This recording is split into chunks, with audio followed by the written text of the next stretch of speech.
បំណោះស្រាយដោយសន្តិវិធីសម្រាប់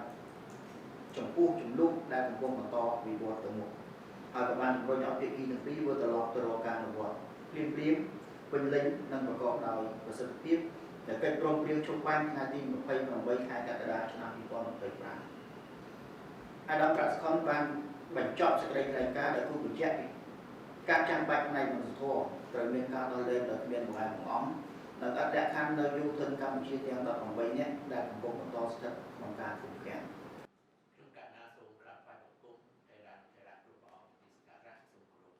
ដែរខ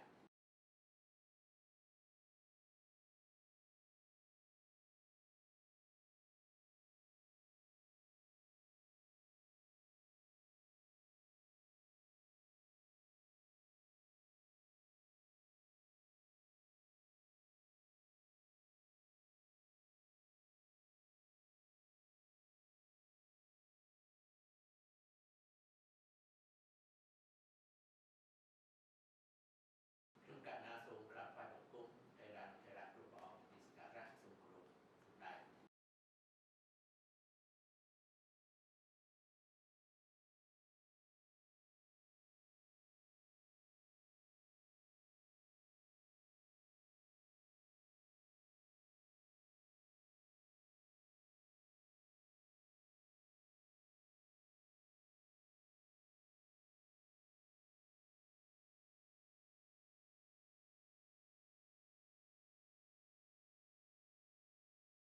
នៃបទជុំបាញ់